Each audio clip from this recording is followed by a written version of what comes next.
Nyawa rakyat Indonesia jadi taruhan, gempa bumi dan tsunami tidak bisa dihindari. Ini yang dilakukan BMKG.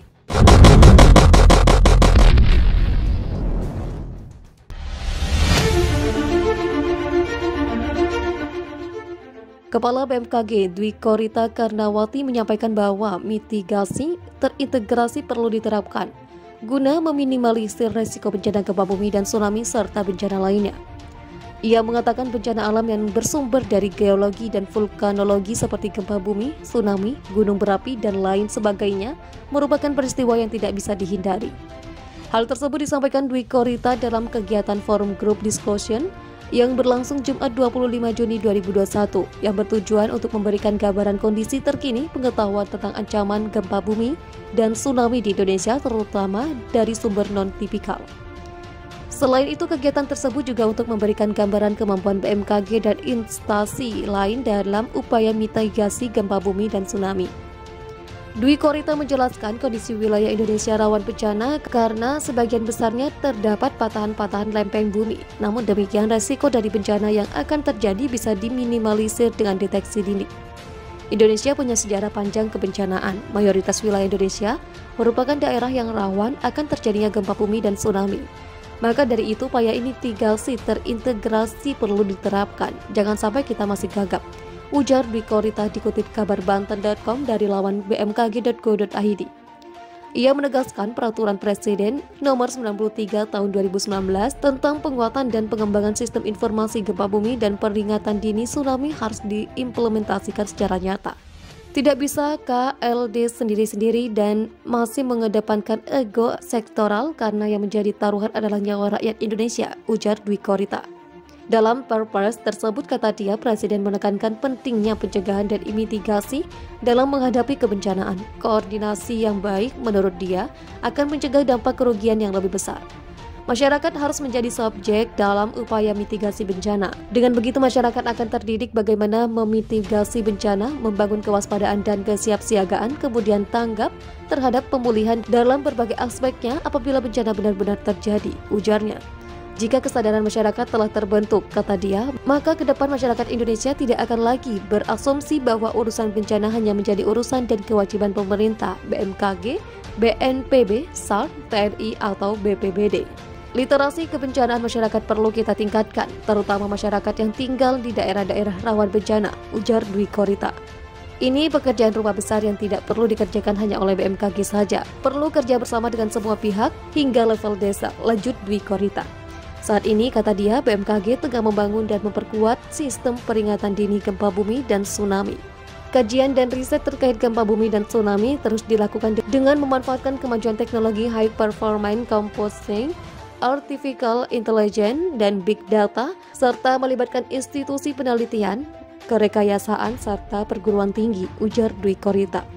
Lempeng Indo-Australia kembali bergerak maju dan menabrak lempeng Sunda. Kali ini tabrakan lempeng Indo-Australia dengan lempeng Sunda berlokasi di wilayah Kabupaten Nias Utara dan Kabupaten Simole atau Nias Simole, Sumatera Utara, Sabtu 10 Juli 2021 pukul 09.41 WIB.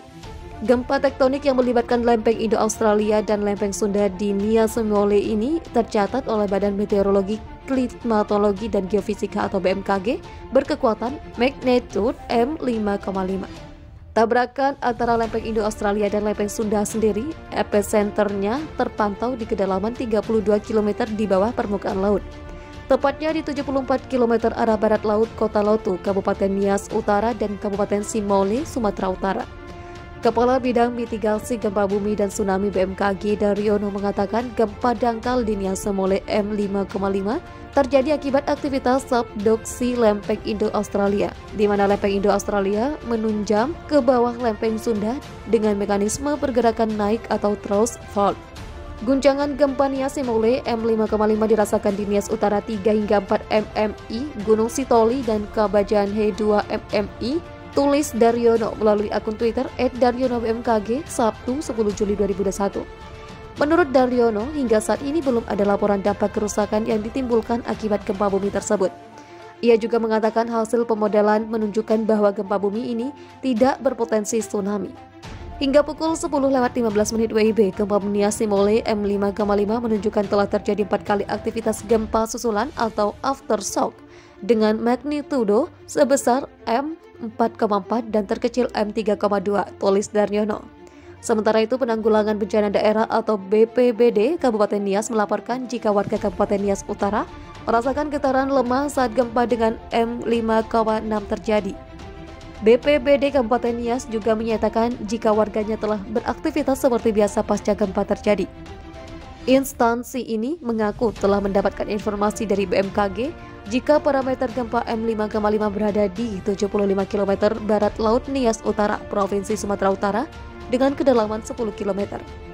Selain itu, BMKG juga mengidentifikasi guncangan dirasakan di wilayah Gunung Sitoli dan Kabanjahe, yakni 2 mmi, dan wilayah Nias Utara 3 hingga 4 mmi. Modified Mercalli Intensity atau MMI merupakan satuan untuk mengukur kekuatan gempa bumi. BMKG menggambarkan 4 mmi guncangan dirasakan oleh orang banyak dalam rumah, di luar oleh beberapa orang. Gerabah pecah, jendela atau pintu berderik, dan dinding berbunyi. Sedangkan 3 mmi menggambarkan getaran dirasakan nyata dalam rumah dan terasa getaran seakan-akan truk berlalu. Sementara skala 2 mmi mendeskripsikan getaran dirasakan oleh beberapa orang, benda-benda ringan yang digantung bergoyang. Berdasarkan kajian analisis resiko INARIX, wilayah Kabupaten Nias Utara memiliki resiko bencana gempa bumi sedang hingga tinggi dengan luas resiko 97.492 hektar atau sebanyak 11 kecamatan terpapar. Hingga berita ini dirilis, belum ada laporan terkait kerugian maupun korban akibat gempa bumi tersebut.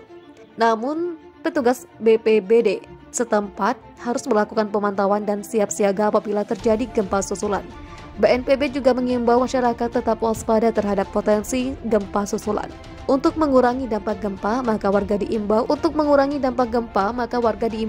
menghindari bangunan yang rentan guncangan. Korban yang jatuh sebagian besar diakibatkan tertimpa runtuhan bangunan yang roboh karena tidak mampu menahan guncangan gempa.